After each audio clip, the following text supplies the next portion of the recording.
방송에서 제공하는 투자 정보는 투자 판단에 대한 조언입니다.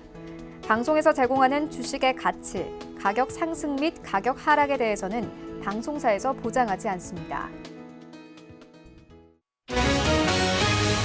간추린 경제 뉴스입니다. 뉴욕 증시에서 주요 지수는 주요 금융사와 의료 서비스 관련 기업의 긍정적 실적에 상승 마감했습니다. 다우존스 지수는 0.89%, S&P 500 지수는 1%, 나스닥 지수는 1.24% 상승하며 거래를 마쳤습니다. EU와 영국 협상팀이 브렉시트 합의안 초안에 접근하고 있다고 블룸버그 통신이 복수의 EU 소식통을 인용해 보도했습니다. 아직 협상이 끝나지는 않았지만 법적인 문서가 곧 준비될 것 같으며 EU 정상회의 개막 전날에 각 회원국 대표에게 초안을 제시할 수 있도록 하는 것이 목표라고 전했습니다. 국제통화기금 IMF는 현지 시간 15일 발표한 10월 세계 경제 전망을 통해 올해 한국 경제 성장률 전망치를 2.6%에서 2%로 대폭 하향 조정했습니다. 내년 성장률 전망치도 2.8%에서 2.2%로 내렸습니다. 특히 IMF는 올해 세계 경제가 10년 만에 가장 낮은 성장세를 보일 것으로 예상하며 전망치를 또다시 0.2%포인트 하향 조정했습니다. HLB 생명과학이 15일 이사회를 열고 HLB와 엘리바의 합병에 동의한다고 밝혔습니다. 이번 이사회 결의에 따라 HLB 생명과학은 보유 중인 엘리바 주식 전량을 HLB에 넘기게 됩니다. HLB 생명과학은 이번 삼각 합병을 통해 신약 허가에 필요한 유동성 자금을 확보했다고 설명했습니다.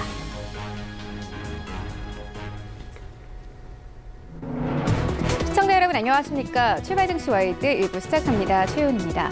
어제 우리 증시 양지수 모두 상승하며 거래를 마쳤습니다. 하지만 거래소 간의 분위기는 조금 달랐는데요. 일단 코스피 시장 같은 경우에는 좀 한산했습니다. 거래 대금이 4조 원에 그치면서 이 시장 관망 기조로 이어졌는데요. 특히나 외국인들이 어제 미중 무역 협상에 대한 노이즈가 다시 한번 발생되면서 600억 원 가까이 팔아치웠습니다. 반면에 코스닥 시장은 1% 가깝게 힘을 받았습니다. 646포인트까지 올라왔는데요. 어제 코스닥 시장에서는 IT 관련 종목들 그리고 반도체 관련 종목들이 강세를 보였습니다. 또 어제 국정감사에서 수소차 관련된 이슈가 나오면서 관련된 종목들이 일제히 두 자릿수의 상승세를 보이기도 했습니다. 이런 가운데 간밤에 뉴욕 증시 3대 지수 모두 상승하며 거래를 마쳤습니다. 실적 장세가 이어지고 있는데요. 특히나 금융주 실적이 굉장히 좋았습니다. 이와 함께 시장이 힘을 받았는데 이러한 시장 상황들 출발 증시 와이드 1부에서 정확하게 알아보도록 하겠습니다. 네, 먼저 오늘 신승용의 시그널 나올 시간 준비되어 있습니다. 오늘 한국은행이 금통위를 개최합니다. 금리 인하가 확실시되고 있는데요. 함께 살펴보도록 하겠고요. 이어서 지난 주말 성사된 미중 간 스몰딜에 대한 이 시장 내 의심의 눈초리가 더욱더 커지고 있습니다. 일단 미국과 중국의 협상이 완전히 완료되지 않아서 불안감은 더욱더 커지고 있는데 함께 시장 상황 엮어서 살펴보도록 하겠습니다. 네, 이어지는 라이브 이슈타임에서는요. 디플레이션의 공포로 한국은행 측이 양적 완화 정책까지 내놓을 수 있다는 분석 나오는데 함께 살펴보도록 하겠고요. 이어서 삼성 SDI가 ESS 화재 근절을 선언했습니다. 총 1,500에서 2,000억 원이 소요될 것으로 보여지는데 함께 투자 의견 들어보도록 하겠습니다. 출발 증시 와이드 1부 지금 출발합니다.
네, 시장의 중심이 되는 이슈를 꼼꼼하게 체크합니다. 신승용의 시그널 나올 시간인데요. 브레인코리아 인베스트 신승용 대표 화상으로 연결되어 있습니다. 안녕하십니까?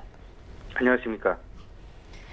네, 먼저 오늘 시장에서 좀 가장 크게 작용할 이슈부터 살펴보도록 하겠습니다. 오늘 한국은행의 금통위가 개최됩니다. 일단 금리 인하는 확실시 되고 있는 상황인데요. 간밤에 IMF도 다시 한번 한국의 성장률을 낮춰 잡은 상황입니다. 오늘 금리 인하가 된다면 시장 상황은 어떻게 변하게 될까요? 예, 지금 이제 시장 전반적으로 경제가 침체 내지는 둔화될 것이라는 그런 우려감이 커지고 있는 그런 상황. 여기에 더 나아가서 심하게 이야기를 하면 조금 물가에 대한 불안마저도 이제 조금 고개를 들면서 디플레이션에 대한 우려감이 커지고 있는 그런 상황이다라는 점. 근데 지금 이제 글로벌 이슈 내지는 이벤트들이 최근 돌아가고 있는 그런 상황을 보게 된다면요. 조금은 좀 경기 둔화세와는 다른 모습, 시장 내 좀 기대를 불러일으키는 그런 모습으로 어떤 이슈들의 진행, 양상, 전개 양상이 좀 나타나고 있다라는 점. 요즘 관심을 가질 필요가 있어 보이는데요. 지난번 미국 시장을 움직였었던 가장 큰 요인, 이야기를 해본다라면 일단은 두 가지 정도로 요약이 될 수 있지 않을까라는 그런 생각 좀 가져보게 됩니다. 첫 번째는 브렉시트와 관련된 초안에 대한 합의 기대감이 그 어느 때보다도 커져 있다라는 점. 물론 아직 합의에 대해서 완전히 이루어진 것이 아니라서 합의에 대한 낙관은 아직 빠르다라는 그런 생각, 좀 이야기는 할 수는 있겠지만 그러면서 불확실성이 여전히 존재하는 것은 사실이지만 전체적으로 노딜 브렉시트와 관련된 최악의 상황, 노딜 브렉시트까지는 갈 가능성이 상당히 희박해졌다라는 차원에서 생각을 해본다라면 이 부분은 시장 내 투자 심리를 끌어올리기에 충분한 역할을 할 수 있을 것이다라는 그런 생각 좀 가져보게 됩니다.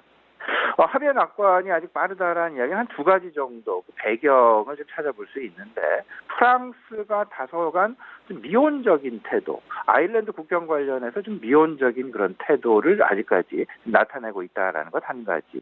두 번째는 영국 의회를 아직 통과하지 않았다라는 점, 의회에서 불발될 가능성도 있을 수 있다라는 점. 근데 하지만 큰 그림에서 본다라면 결국 영국 정부 노력을 하면서 노딜도 불사하겠다라는 그런 스탠스에서 전환이 되면서 노딜 브렉시트라는 최악의 상황은 모면했다.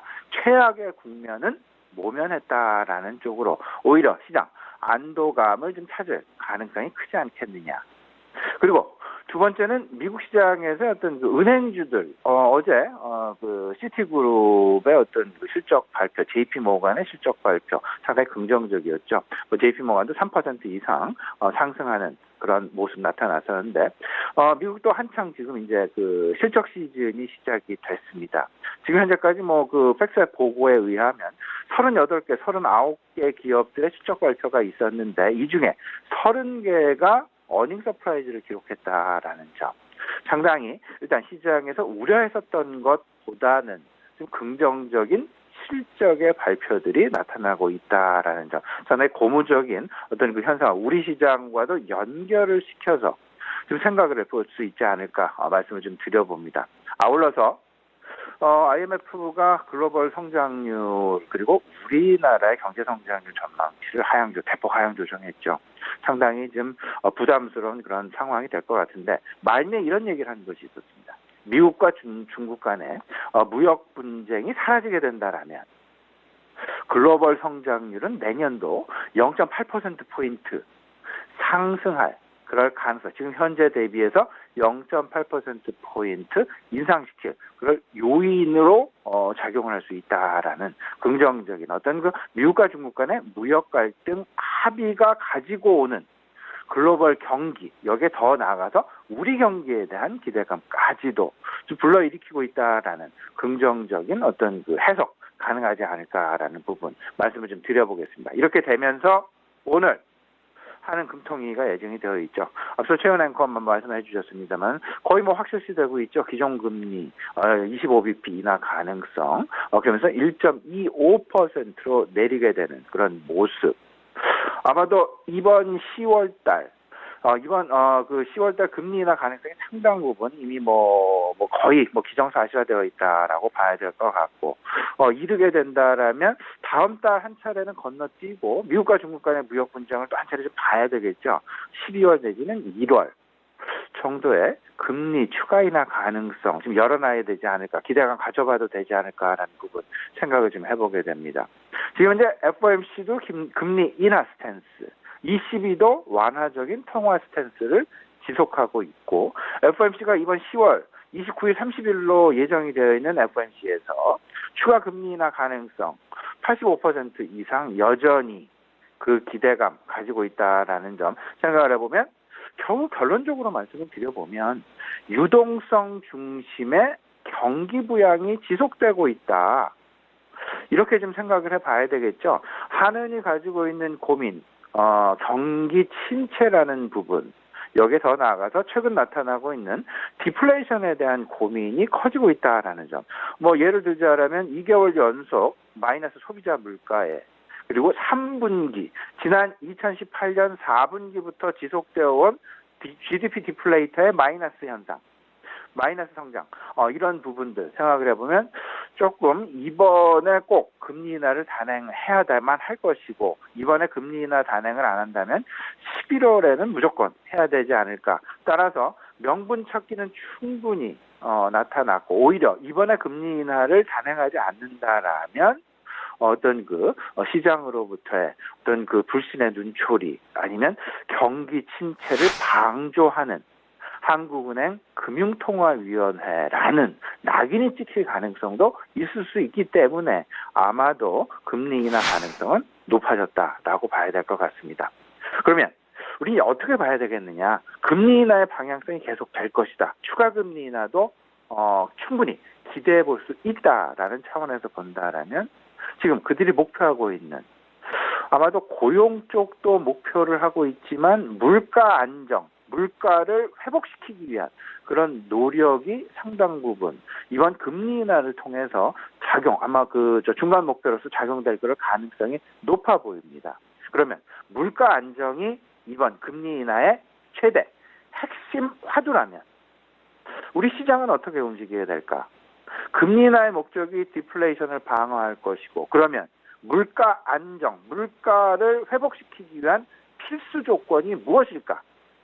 고민을 해본다라면 당연히 소비 진작이라는 소비를 진작시키기 위한 노력 내지는 어떤 정책 방향성이다라는 점. 그러면 여기에 정부 정책도 역시 소비 진작을 위한 정부 정책이 상당 부분 발휘가 될 가능성이 높게 될 것이고, 그러면 소비 진작의 효과를 극대화시키기 위해서는 결국에는 내구 소비재의 수요가 늘어나야 될 텐데, 그렇게 되면 당연히 우리 시장에는 어떤 원자재라든지 이런 필수 소비재에 대한 관심 쪽보다는 내구 소비재 쪽에 대한 관심이 높아지지 않겠느냐. 특히나 이번 금리 인하가 단행이 된다라면 금리 인하와 직결되는 내구 소비재에 관심을 가져야 될 것이다. 내구 소비재, 예를 들면 IT, 가전, 자동차 등이 있을 수 있다라는 점, 이 부분 아울러서 큰 그림 속에서 좀 참조해 주셨으면 좋겠습니다.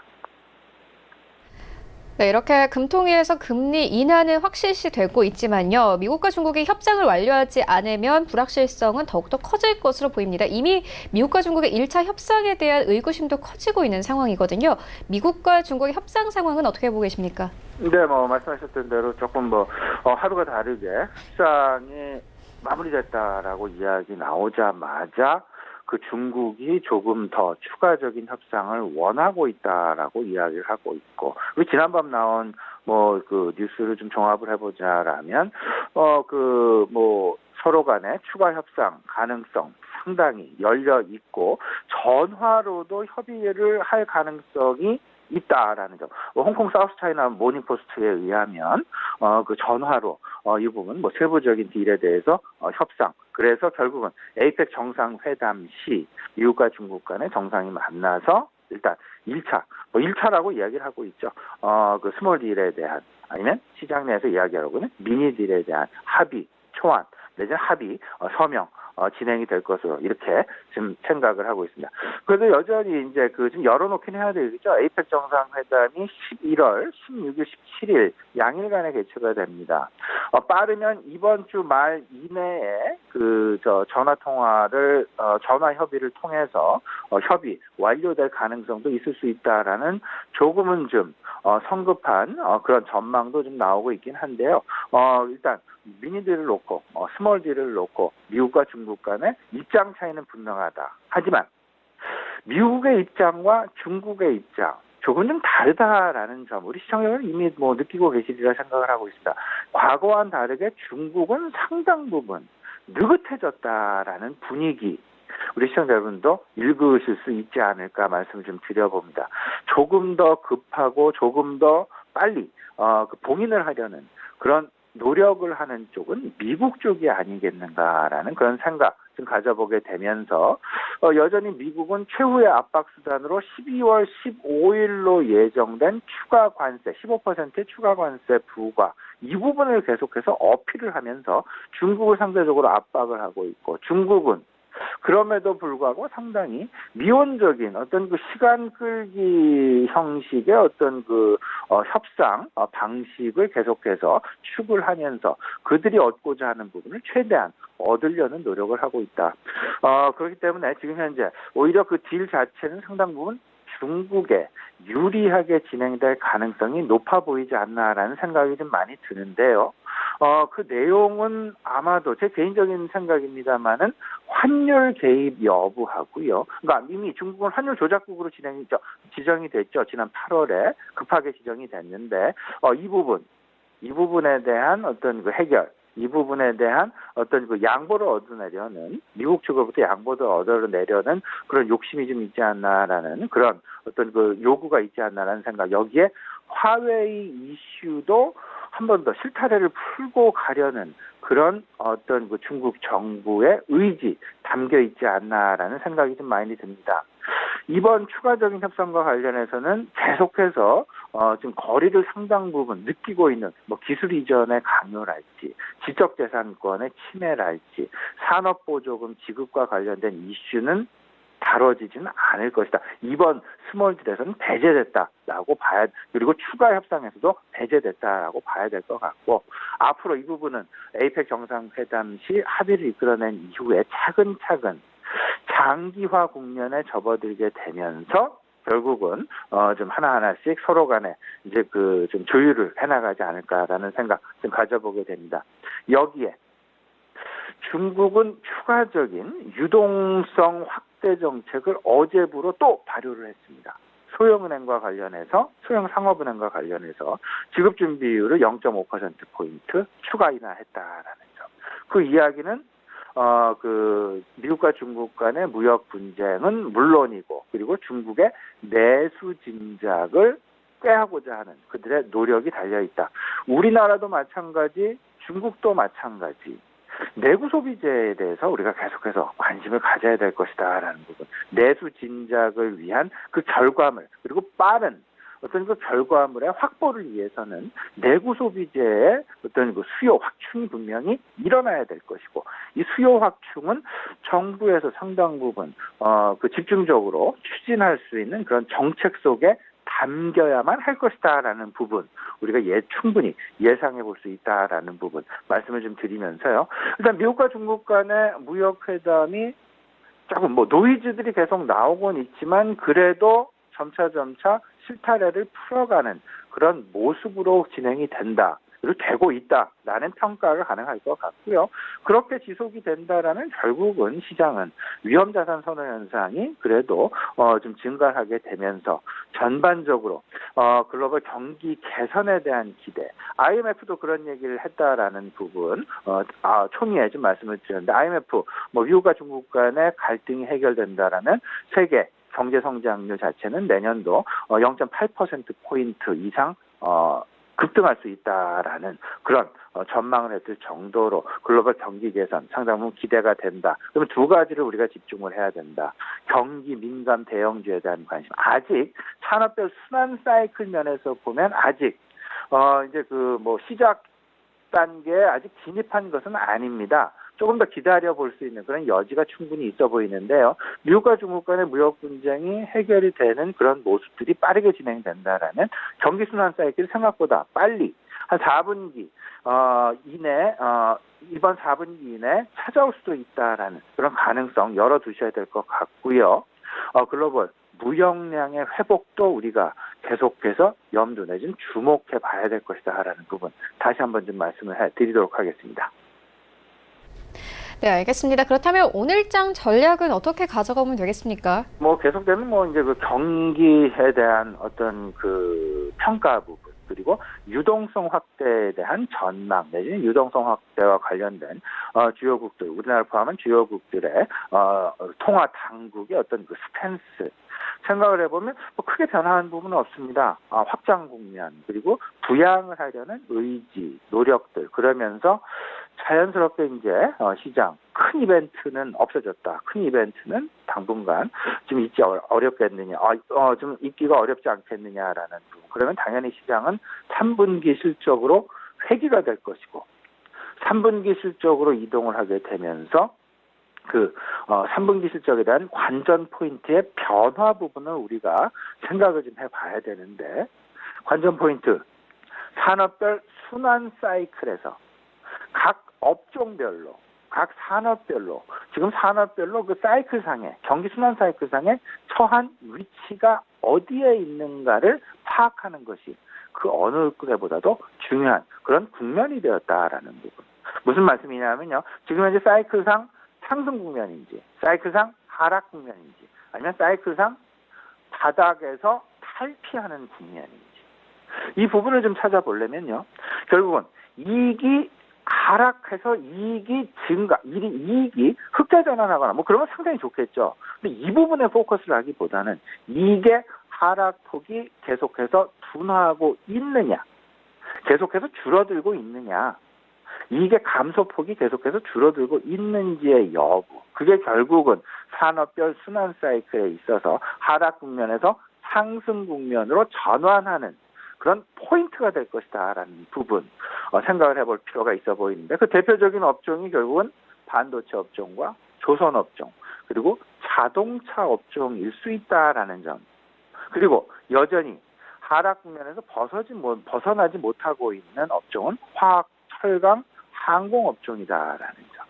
이 부분을 생각을 해보시면서 전체적으로 글로벌 경기 부양에 대한 기대감과 맞물려서 원자재 관련주는 물론 경기 민감 대형주 그리고 더 나아가서 고성장 기술주에 대한 관심 최근 들어서 상당히 선별적으로 나타나고 있다라는 점 특히나 최근 코스닥 IT에 대한 관심이 그 어느 때보다도 높아지고 있다라는 부분 왜 그럴까 생각을 해보면 제가 지금 말씀드리고 있는 부분에 다 포함이 되어 있습니다. 산업별 업종 순환 사이클과 위험자산 선호 현상이 같이 어우러들게 되면서 여기에 이제 오늘 저녁 미국 기업 실적 발표도 우리가 좀 봐야 되겠죠? 잘 봐야 되겠죠? 우리가 주목해야 될 부분은 넷플릭스가 아닌가라는 그런 생각 좀 가져보게 되는데요.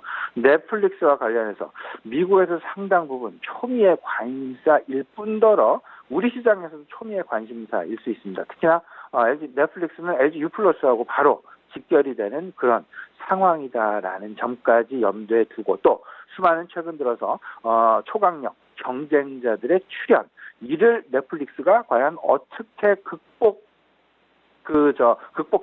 전략을 마련해 나가고 있는지 이 부분 아울러 생각을 해봐야 될 것 같고 내일은 모건 스탠리와 허니웰의 실적 발표 그리고 금요일은 코카콜라에 대한 실적 발표가 있다라는 점까지 아울러서 참고해 두시면서 미국도 실적 시즌, 우리도 실적 시즌 그 속에서 전체적으로 유동성의 확대 정책과 재정 확대 정책 그러면 유동성의 확대와 재정 확대 정책의 가장 의미, 핵심 전략은 내구 소비재의 확대라는 내구 소비재 소비 진작이라는 점.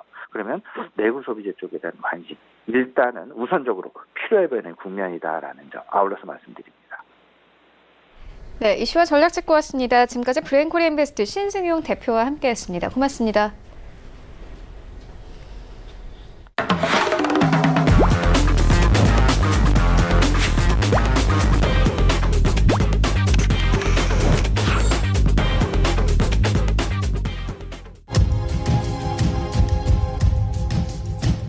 네, 국내 시장 쟁점 함께 분석해 보도록 하겠습니다. 라이브 이슈 타임인데요. 한국투자증권 김건진 차장 전화 연결되어 있습니다. 안녕하십니까? 네, 안녕하십니까? 네, 먼저 첫 번째 이슈부터 살펴보고 가도록 하겠습니다. 저희가 이전에 오늘 한국은행의 금통위에서 금리 인하가 확실시되고 있다는 부분 짚고 왔는데요. 일단 간밤에 IMF 리포트에서도 경제 하강에 대한 우려가 나왔습니다. 간밤에 세인트 여는 총재도 연준이 다시 금리를 내릴 수 있다고 발언을 했습니다. 오히려 좀 글로벌 경기 부양책이 계속 나오게 되면 더욱더 시장은 힘을 받지 않을까요? 네, 오늘은 좀 긍정적인 이런 시그널들이 많이 돌고 있는 것 같습니다. 예전에는 사실은 선진국들만 또 그 유동성이 강화가 되면서 조금 그쪽 라인들만 많이 상승을 하는 분위기였다. 근데 이번에는 전 세계, 바로 이 신흥국까지 어떻게 보면 유동성 효과가 같이 지금 현재 나타나줄 수 있는 게 아니냐라는 지금 현재 시장의 흐름이 돌고 있는 것 같습니다.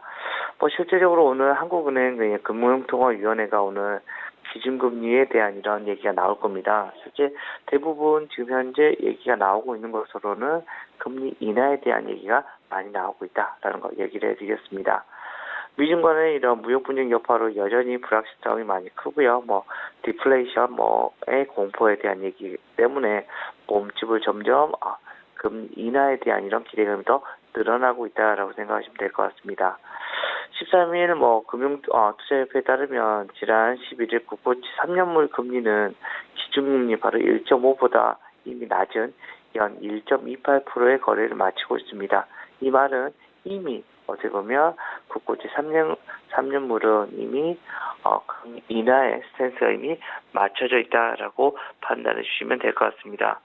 실제로 국채금리는 기준금리와 함께 움직이는데 이 때문에 시장 동향을 살피는 지표로 쓰이고 있습니다. 이미 채권 시장에서는 기준금리가 연 1.25로 내려간다는 기대감이 반영이 되어 있는 것이다라고 판단하시면 될 것 같고요. 미국과 중국이 이미 미니 딜을 성사를 시켰지만 이미 가야 할 길이 너무 멀다는 점, 어떻게 보면 이것이 바로 금리 인하에 압력을 가하고 있다라고 생각을 하시면 될 것 같습니다. 또 글로벌 경기 부진이 깊어질 수도 있는데요. 한은은 지난 8월과 9월 소비자 물가가 연속으로 마이너스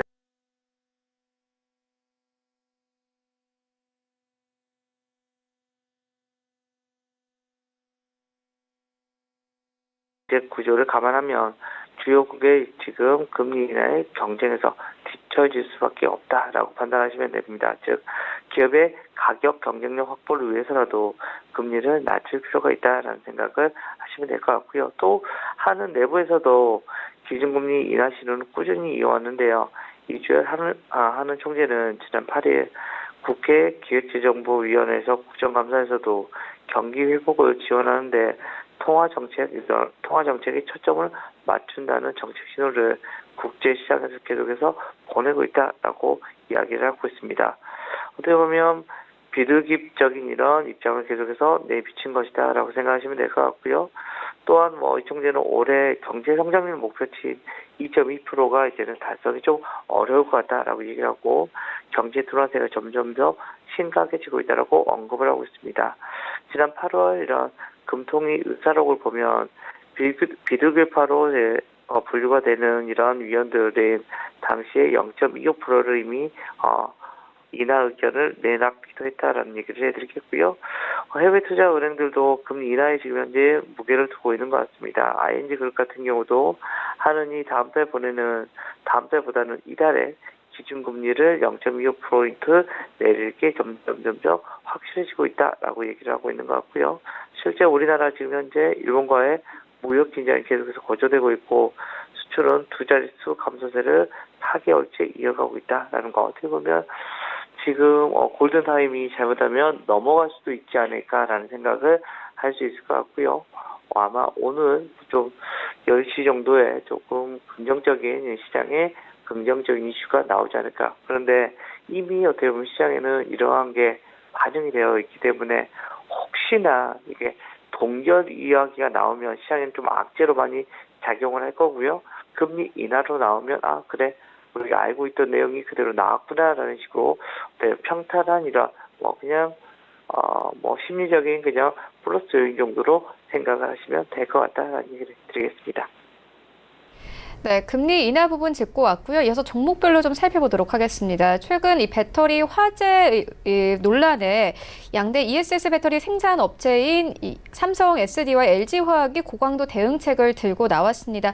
대책이 어느 정도로 좀 효과를 보게 될지 또 주가에는 어떤 영향이 있을지 궁금합니다. 네, 지금 현재 ESS에 대한 이런 화재에 대한 얘기가 많이 나오고 있습니다. 제 지인 중에 ESS 쪽에 연구원 친구가 한 명 있어서 제가 최근에 좀 통화를 해봤습니다. 야, 심각한 것이냐라고 좀 물어보니까 어떤 식으로 대답을 하냐면, 아니야, 그렇게 심각한 건 아닌 것 같아 라고 얘기를 했고, 아직까지 사실은 우리가 EV 쪽, 바로 이 전기차 쪽에 대해서는 사실은 우리나라의 바로 안전과 바로 직결되기 때문에 좀 규제가 높답니다. 그리고 기술력이 좀 높은 기업들이 많이 참여를 하고요. 반대로 ESS 부분에는 아직까지 이런 생명이 바로 직결되는, 물론 위험하긴 하지만 직결되는 부분이 아니라서 규제 이슈가 조금은 약하다고 합니다. 그리고 예전부터 사용을 하던 어떻게 보면 그런 기술을 가지고 그대로 사용하고 있는 부분이 많다고 합니다. 이러한 이슈들 때문에 우리가 휴대폰 충전을 우리가 예시를 들어보면 우리가 휴대폰 충전을 밤에 꽂아놓고 자면 그냥 100%가 되면 추가적으로는 추가가 안 되면서 그냥 멈추는 겁니다. 과충전이 안 되게 딱 차단을 시켜주는 이런 기술이 있습니다. 근데 ESS 쪽에서 이 기술이 살짝 부족하다는 이런 부품 업체들이 좀 많이 생각보다 있다라고 한답니다. 바로 그것 때문에 화재가 나는 겁니다. 계속해서 충전을 시켜버리니까 화재가 나는 것이었다라고 생각을 해주시면 될 것 같고요. 실제로 삼성 SDI가 전날 ESS 화재 방지를 위해서 안전 대책을 내놓았습니다. 실제적으로 이런 모습, 실제 안전장치 설비나 센서 설치 그리고 감리 강화 등 ESS의 안정성 종합 강화 대책을 발표했다는 겁니다.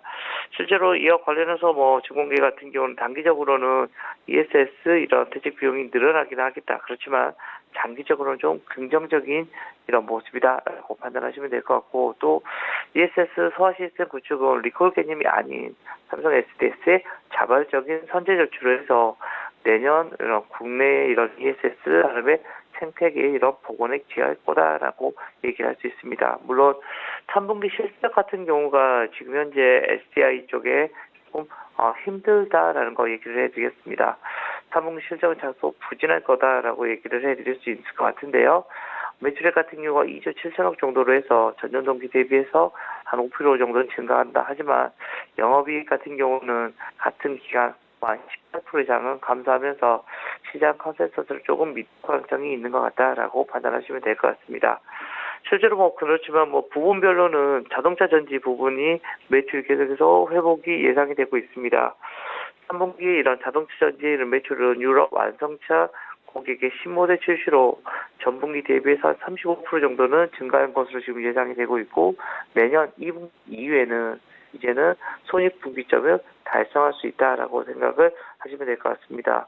또 ESS 관련 비용은 4분기에 반영이 될 것이다. 이에 따라서 4분기 영업이익 추정치와 이런 연간 추정치는 조금씩 하향 조정하다라고 얘기를 할 수 있습니다. 하지만 이 비용은 앞에서도 얘기해 드렸듯이 선제적인 성격입니다. 어떻게 보면 선제적 성격의 비용에 반영이다라는 점은 좀 긍정적인 이런 결정을 할 수 있는 것이다라는 얘기를 해드리겠습니다. 실제로 이러한 모습에서 삼성 SDI의 얘기가 나오면서 LG화학 같은 경우도 좀 부랴부랴 좀 입장문을 발표하기도 했다라는 거 얘기를 해드리겠고, 어떻게 보면 디스플레이 대전에서 이제는 어떻게 보면 배터리 대전으로 조금씩 이제는 넘어가고 있는 것 같다라는 거 얘기를 해드리겠습니다. 하지만 어떻게 보면 두 회사 사이에서는 다들 이런 생각인 것 같습니다. 위기를 기회로 가고라는 얘기를 해드리고, 또 점점 이것을 확대시키려는 어떻게 보면 기업의 의지를 얘기를 해주고 있는 것 같다라는 얘기를 해드리도록 하겠습니다. 네, 배터리 투톱 종목 짚고 왔고요. 이어서 네이버 살펴보고 가도록 하겠습니다. 어제는 좀 조정이 나오긴 했지만 지난 12일에 열린 LComicCon 2019에서 성장세를 확인했습니다. 일단 네이버 같은 경우는 좀 성장성으로 움직이는 종목인 만큼 이번에 대한 이 모멘텀도 좀 긍정적으로 보이는데요. 어떻게 보고 계십니까?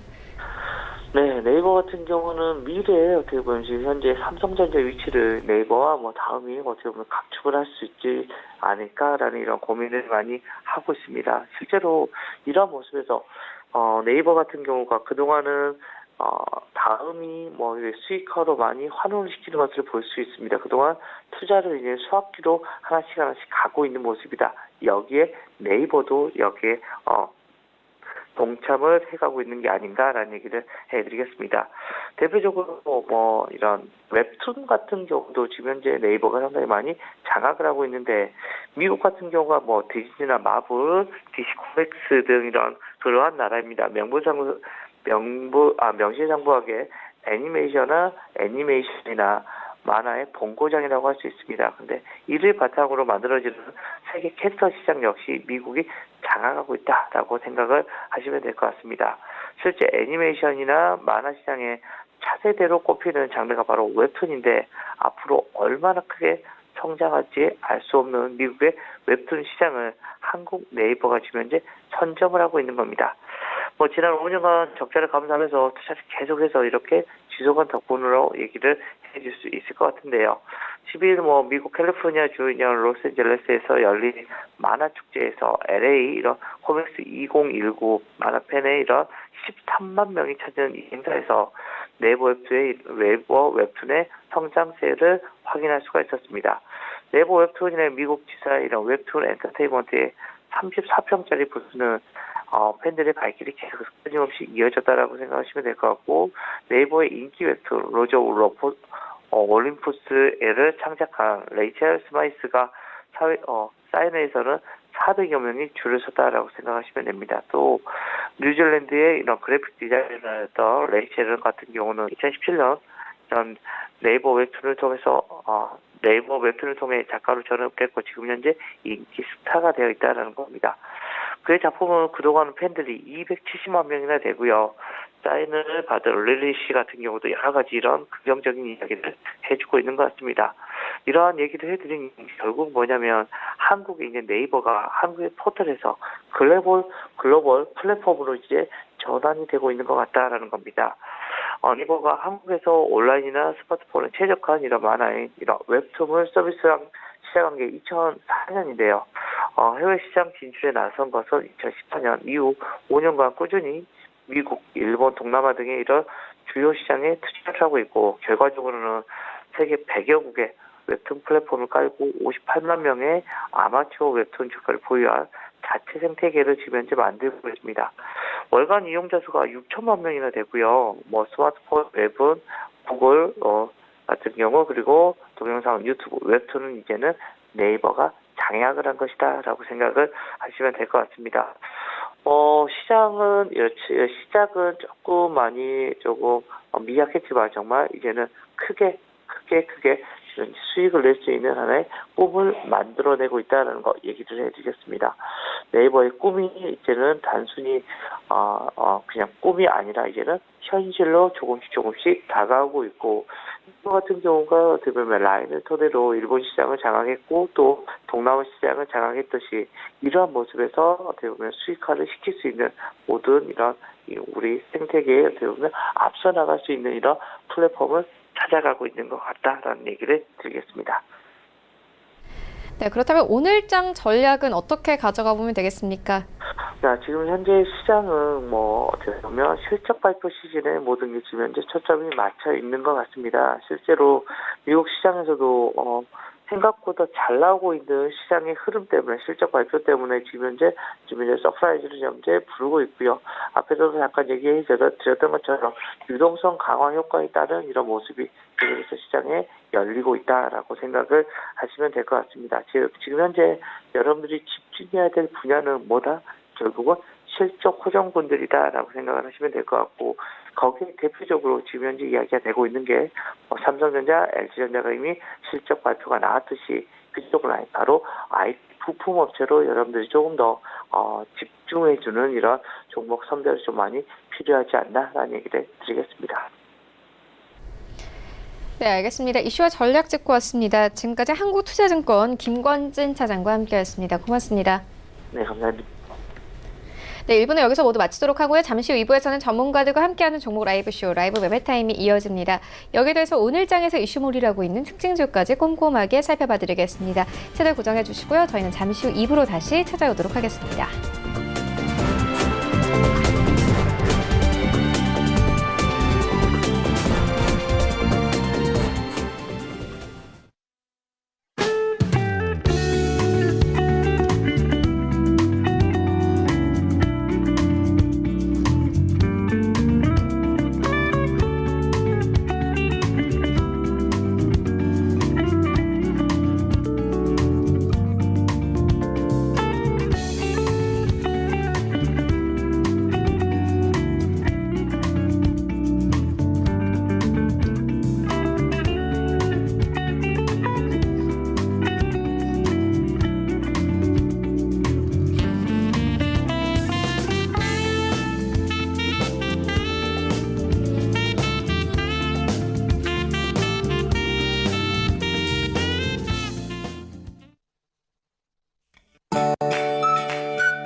안녕하세요. K웨더 라이프스타일 예보 김민주입니다.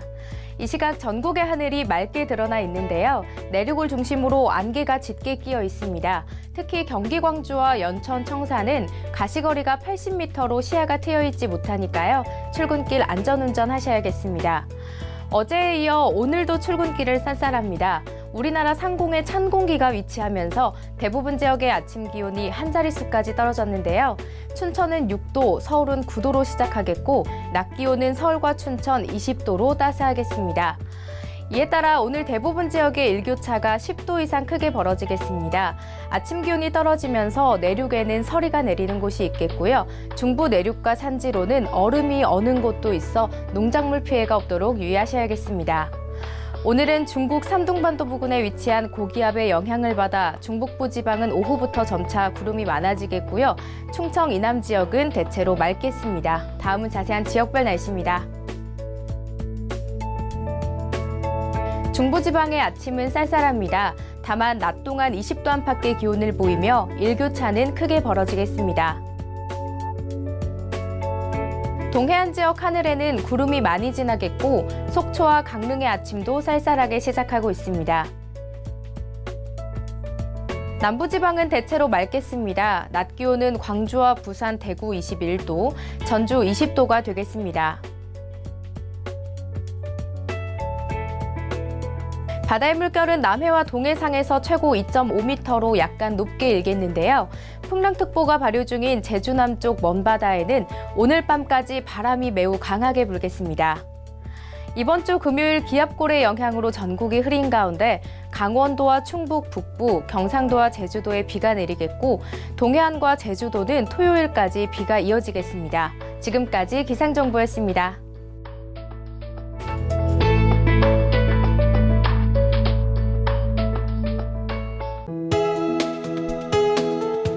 방송에서 제공하는 투자 정보는 투자 판단에 대한 조언입니다.